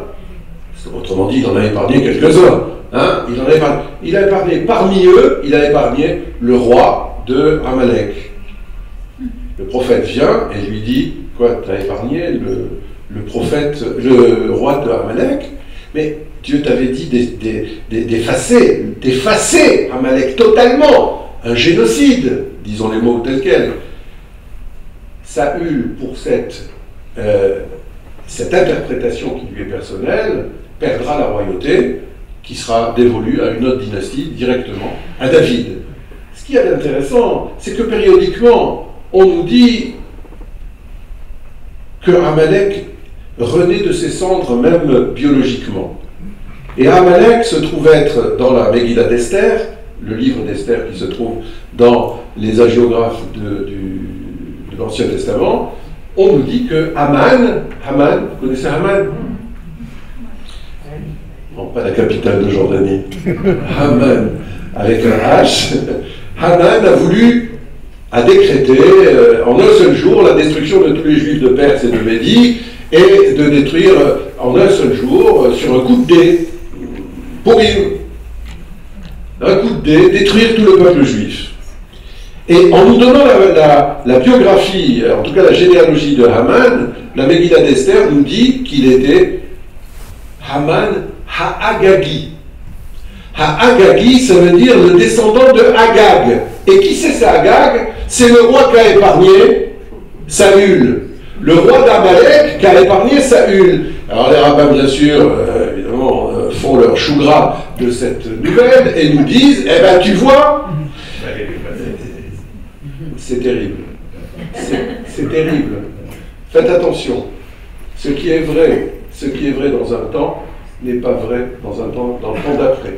Et ce qui est admissible dans une conformation civilisationnelle particulière ne l'est plus quand le temps passe et quand on prend le temps de la digestion de ces événements. Or, effectivement, les rabbins disent, eh ben voilà, le descendant de Amalek, qui a été sauvé par Saül, il a été épargné, eh ben il a donné Haman. Ça, c'était dans la Megillah d'Esther, 2 siècles avant Jésus-Christ, je dis pas de bêtises. 2 siècles avant Jésus-Christ. 2 siècles après, dans le même traité qu'a cité Stéphane Ancel, le traité de Megillah, il est dit là-bas, comme un écho à ce qu'ont pensé les scribes et les rabbins concernant Haman, il est dit, ou Bnei Haman, Talmidei Chachamim Beyavne. Les enfants d'Aman, c'est-à-dire les descendants, parce qu'il y en a forcément eu, hein, parce que les petits-enfants sont devenus des rabbins, sont devenus des rabbins à l'école de Yavne. Du coup, on ne comprend plus très bien ce que ça veut dire. Ça veut dire que il n'y a pas de mauvaise herbe. Il n'y a pas de mauvaise herbe. Il n'y a pas de génétique de la transgression. Il n'y a pas de génétique du meurtre. Il n'y a pas de génétique quoi que ce soit qui soit acquis pour l'éternité par le déterminisme absolu. Il y a quelque chose qui est fonction des circonstances qui font que même si les individus ont une potentialité, dans la Masechet Avodah Zarah, on dit, mais si un enfant a une potentialité un peu violente, eh bien son père fera de lui un abatteur rituel, c'est-à-dire un shohet.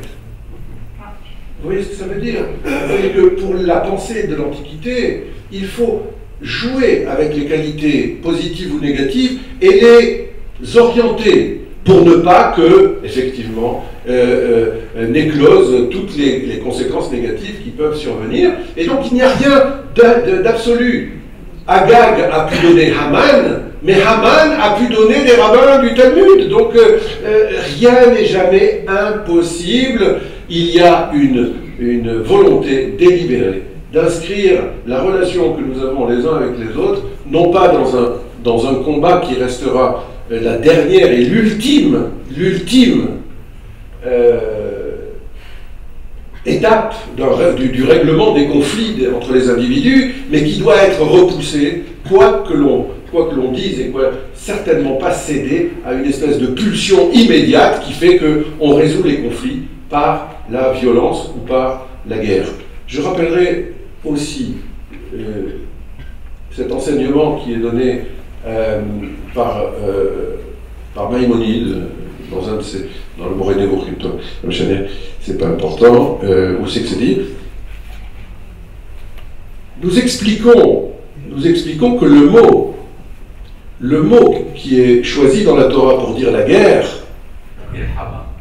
alors on a le même mot antique qu'en arabe, c'est-à-dire le harb, herev. En hébreu, herev, ça veut dire l'épée, mot à mot, c'est-à-dire l'instrument. En arabe, c'est devenu l'instrument. Qu'est-ce qui fait cet instrument? Il fait la guerre, donc c'est devenu la guerre. Mais c'est le même mot. Les filles harev, en hébreu, ça veut dire par l'épée. On fait la guerre par l'épée, hareb. Mais le mot qui a été choisi définitivement pour dire la guerre, c'est le mot milhama. Le mot milhama, si on lui enlève son préfixe et son suffixe, qui sont que des modifications, si vous voulez, pour comprendre le mot, mi veut dire la lettre même en début de mot, ça veut dire le lieu où se passe quelque chose, et le he, c'est la terminaison féminine. La racine qui se trouve au milieu, c'est lehem. lachem, ça veut dire quoi? En français, ça veut dire le pain. En hébreu, ça veut dire le pain. Et en arabe, la viande. Oui, ça revient au même. Ça revient au même. Ça veut dire quelque chose qui a à voir avec l'alimentation, avec l'économie. Qu'est-ce que c'est que la guerre, si ce n'est que le lieu de la lutte pour le pain?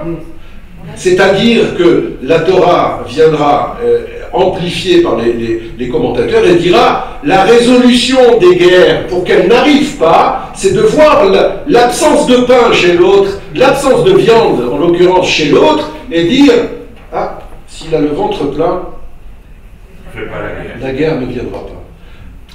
Il s'agit de la construction d'une langue. Ce que je viens de vous dire, c'est probablement élaboré de manière totalement inconsciente. C'est élaboré peut-être il y a 3000 ou 4000 ans, au moment où l'hébreu se formait comme une des langues indo-sémitiques. Mais ce qu'il y a d'intéressant, c'est le travail à rebours que font les locuteurs d'une langue. C'est pourquoi il est si important de continuer à chérir la langue dans laquelle nous nous exprimons les uns avec les autres. Car si nous ne comprenons pas les étymologies, les influences qui nous arrivent du fin fond de la mémoire humaine, on va probablement manquer quelque chose. Et donc dans l'étude qui est notre préoccupation quotidienne, il y a quelque chose de très important, rentrer dans ce que l'on pourrait appeler un inconscient des mots, l'inconscient des textes, rentrer exactement dans l'intimité de la lettre, ce qu'il contient, pour essayer de dégager la part la plus lumineuse et la plus positive, effectivement, de ce que contiennent nos textes. Et ne pas, même si ces textes nous parlent de difficultés, de guerres et d'événements historiques qui ont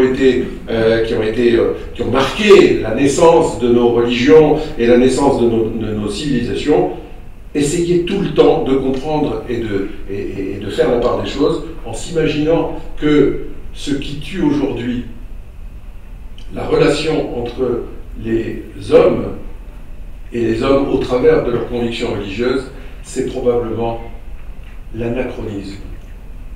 L'anachronisme. Vous savez que pour nous, être salafiste, c'est quelque chose que nous interprétons non pas comme salaf qui veut dire avant, ce qu'il y avait avant, comme certains nostalgiques disent tout le temps, à chaque génération, c'était mieux avant. C'est pour ça que je me suis mis à gauche.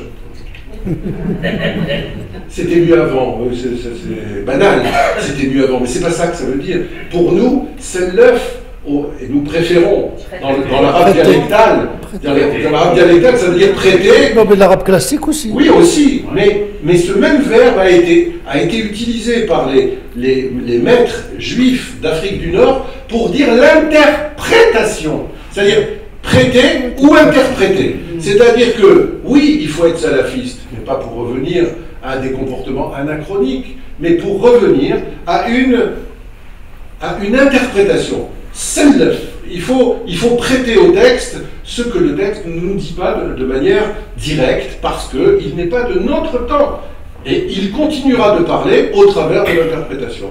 Voilà pourquoi la distance que l'on prend par rapport à un texte n'est pas une trahison par rapport au texte, c'est au contraire une amplification,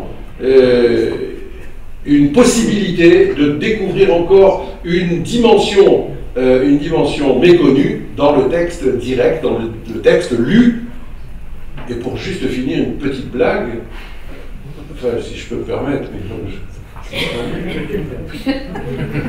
c'est un rabbin qui reçoit un couple qui se déchire.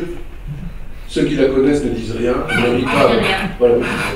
Un couple qui se déchire, et le rabbin reçoit séparément monsieur et madame, et sa femme elle-même, la femme du rabbin, vaque à droite et à gauche. C'est une histoire du 19e. Parce que...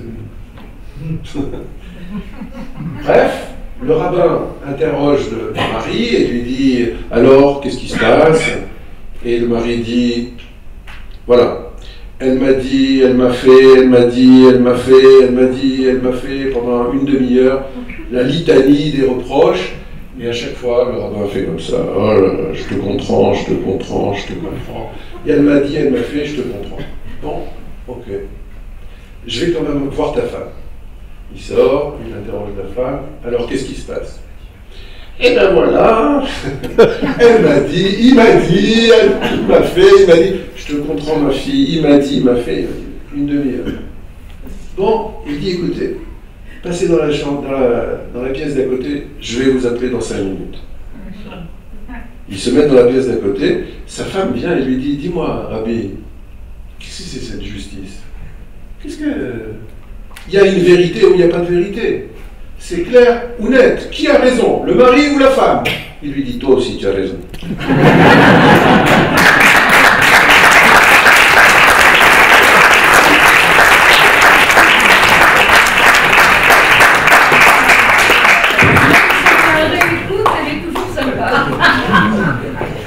Bon, je suppose qu'après de telles présentations, le public a des questions à poser. Oui. Non, vous prenez le micro, oui, vous avez... Non, pour voilà. le porter à certaines personnes qui veulent. Alors, nous sommes tous apaisés. C'est la première de la publique ici. Hervé. Alors.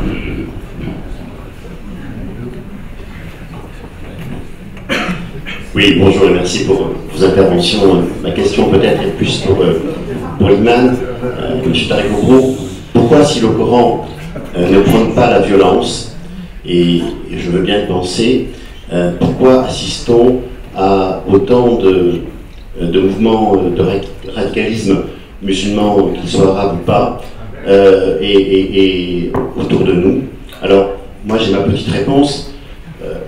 Au regard de l'histoire, j'ai assisté à un développement de l'impérialisme arabe dont la colonne vertébrale était peut-être l'islam. C'est ce qui nous évidemment, c'est ce qui nous interpelle. Mais aujourd'hui, ce qui me soucie, c'est pourquoi les éminences musulmanes, qu'elles soient, comment dire, les enseignants, les médersa, les responsables de mosquées ou les dirigeants de pays arabes, ne font pas un enseignement vis-à-vis de leur peuple et vis-à-vis de ces mouvements-là que certains pays financent pour essayer d'amener cette paix qui est importante pour nous et pour nos enfants.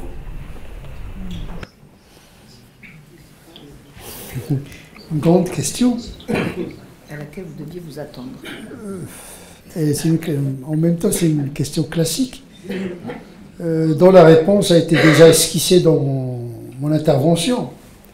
Lorsqu'une religion qui provient d'une transcendance et qui se mélange avec la poussière de la réalité et de l'histoire, elle produit de l'anthropologique, du politique et de l'identitaire. Seul un grand spécialiste qui peut discerner l'élément purement religieux de la logique de l'identité. Les religions ne sont pas dans le ciel et dans l'abstraction, elles sont enveloppées dans des sentiments, dans des mentalités, dans des traductions de faits, au point de vue anthropologique et psychologique et politique.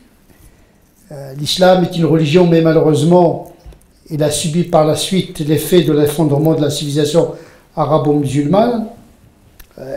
Et donc, il y a eu à un moment donné un démembrement du monde musulman, un émiettement de l'identité musulmane, où à un moment donné, on ne sait pas quelle est la part de la nationalité, de la spiritualité, puisque l'islam est vécu dans des États-nations avec des enjeux politiques, au Moyen-Orient notamment.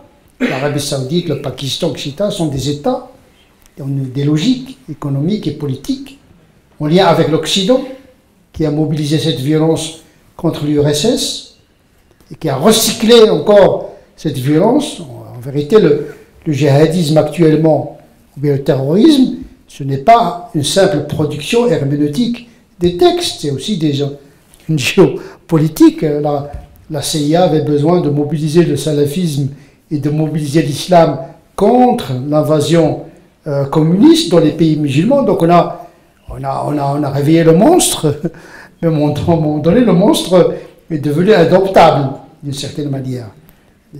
La religion n'est qu'un ingrédient de cette chimie terroriste, à ne pas tomber dans le piège du réductionnisme dans l'analyse. On ne peut pas réduire le phénomène aujourd'hui au Moyen-Orient à un simple phénomène religieux. Le salafisme, en vérité, a été l'enveloppe pour légitimer, l'enveloppe sémantique pour légitimer le wahhabisme, qui lui-même est une doctrine théologico-politique qui a été instrumentalisée par le pouvoir en place, mais également par des puissances occidentales. Donc on est dans la connexité et la complexité du phénomène. D'ailleurs, dans ces régions-là, quand il y a une guerre, un terrorisme, il faut chercher les raisons dans le sous-sol. Donc le pétrole, des enjeux considérables, que ce soit au Sahel également, là où il y a le diamant, là où il y a le pétrole, etc. On ne mobilise plus par l'arabisme, le nationalisme, c'est fini. Le communisme s'est effondré, le socialisme s'est effondré, maintenant qu'est-ce qui reste? On le voit aujourd'hui en France, c'est l'identité, un retour un salafisme aussi, on souffre d'un salafisme en France, ils veulent reconstruire une identité, il y a même des royalistes chez nous qui veulent restaurer la royauté, etc. Le 21e siècle, ça va être le siècle des généalogies, des archéologies, un salafisme universel, tout le monde va revenir, parce qu'aujourd'hui le progrès nous inquiète tous, on veut s'attacher à des racines, quitte à les inventer.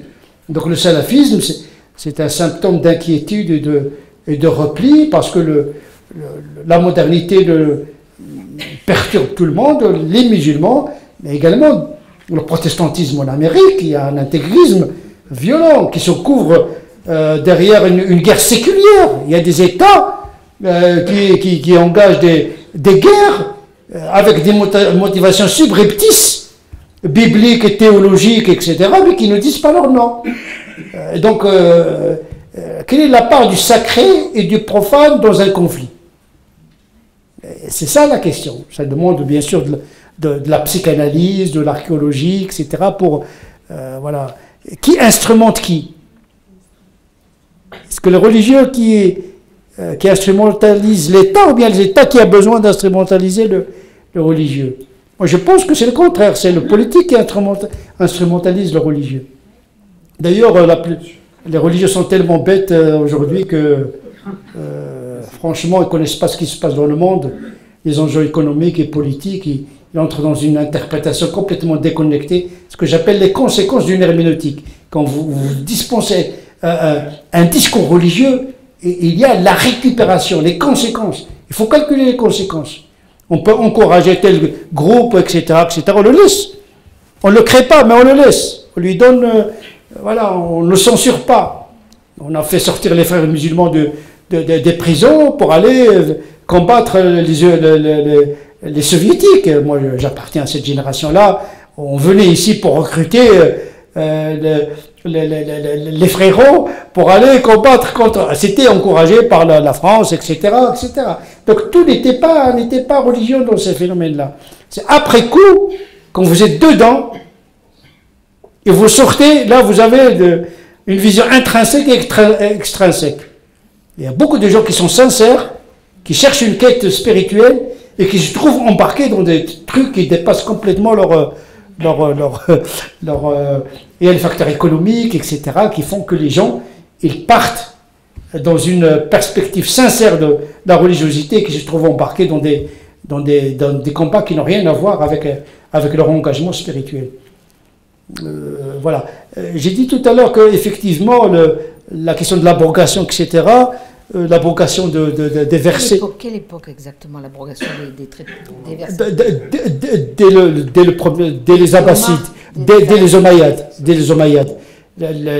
Quand l'empire abbasside s'est effondré, 7e siècle, on a révisé l'abrogation. C'est grâce à Ibn Taymiyyah, avec l'invasion des Mongols, les croisades, L'effondrement de la civilisation musulmane s'est effondré déjà de 12e siècle, 10e siècle déjà. Donc à partir de là, l'épistémé a changé. Il dit écoutez, nous sommes attaqués par tout le monde, la civilisation est effondrée. Et donc c'est ce qui a encouragé d'ailleurs, c'est dans un moment épistémique que Ibn Taymiyyah, il a écrit une épître qui s'intitule « Le combat des incroyants pour leur injustice et non pas pour leur incroyance ». Dans le principe de justice et de légitime défense. Donc il a changé complètement de paradigme, 7e siècle. Donc déjà, les circonstances civilisationnelles ont changé, donc l'épistémie herméneutique a changé. C'est-à-dire que l'impact de la réalité peut influencer l'interprétation. Donc positivement comme négativement. Donc comment saisir la réalité? Ce qui va m'intéresser aujourd'hui, c'est que nous sommes dans un monde, c'est bien de rester dans les classiques, etc. Mais comment aujourd'hui comprendre sa religion dans un monde, dans des sociétés mondes? On n'est plus... L'humanité est intriquée aujourd'hui. L'économie est liée, le politique est lié. Nous sommes condamnés à toute crise aujourd'hui économique en Chine ou en Amérique aura des impacts sur la politique au Moyen-Orient. Notre monde est plus que jamais vulnérable. On a besoin d'une éthique de vulnérabilité, une éthique de sollicitude qui nous permet de nous inscrire dans une solidarité. Moi, je pense que c'est le terme paradigmatique. Le 21e siècle sera solidaire ou il ne le sera pas. Merci. Merci. Les impératifs d'horaire, nous allons prendre encore une question. Hervé, juste une simple remarque, c'est que je crois que Tarek, tu n'as pas satisfait l'interlocuteur. C'est à lui de parler, c'est pas vous. D'accord, mais je vais poser la question autrement. Politiquement correcte. Politiquement incorrecte. S'il est vrai que tous les comportements terroristes ne sont pas tous d'essence religieuse, et qu'il est très difficile de combattre les causes si elles sont au niveau de la CIA, au niveau de la manipulation des États, économique, tout ça, la part de ces attentats qui est liée à des enseignements de haine ou de mépris vis-à-vis des juifs ou vis-à-vis des... et qui viennent, la part, même si ça représente 10 ou 15%, la question c'est souvent de savoir, nous sommes un peu perturbés par le fait que plutôt que de s'occuper des grandes causes et les grandes causes et les grands effets, est-ce qu'il est fait quelque chose dans les communautés musulmanes, en France et ailleurs, pour que les enseignants disent à leurs élèves que les juifs c'est des êtres humains, par exemple? Ah bon? Oui, mais par exemple, ça peut exister. C'est-à-dire qu'on n'est pas obligé de les faire saigner pour voir qu'ils sont humains. Non, je blague, mais leur enseigner que... je vais raconter quelque chose qui a à voir avec mon père dans les notes. Il disait qu'un jour, il avait un condisciple, un élève avec qui il avait fait ses études, et qui lui disait, souvent il lui disait, oui, je sais que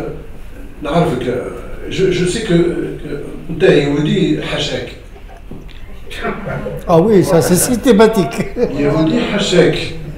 Excusez-nous, on parle vernaculaire. Ça veut dire. Il y a aussi des juifs qui disent le Mshlem Hachek. Oui, mais non, mais voilà, c'est devenu. Non, mais c'est devenu. Mais je vous garantis que quand on est au Talmud Torah, nos enfants ne sont pas éduqués comme ça. Nous luttons. Alors peut-être parce qu'on est moins. Peut-être parce qu'on a peut-être une culture de la minorité qui est beaucoup plus importante, et donc on insiste sur les petits détails qui sont très très importants. Mais par exemple, ne serait-ce que ce mot-là, vous voyez, ça pourrait tout changer. Un Yehudi, c'est un Yehudi, c'est pas... Voilà. Permettez-moi, je reprends... Non, on m'a dit que c'était terminé. C'est un problème d'horaire et d'employés pour fermer le CAPC. Donc c'est un peu difficile, je laisse une ou deux questions. Oui, mais il n'a pas Oui, répondu. t'as raison. Eh ben, Répondu, t'as raison. Bah, écoutez, je suis très conscient de ce que tu viens de dire. Moi-même, j'ai à plusieurs reprises commis des ouvrages. À cet égard-là, mon avant-dernier, d'abord le Coran pour les nuls, je restitue la place du peuple d'Israël, etc., etc. Je contribue de toute façon. Donc on a besoin de créer ce mouvement. Donc il y a des imams, etc., qui sont conscients de la dangerosité de la situation.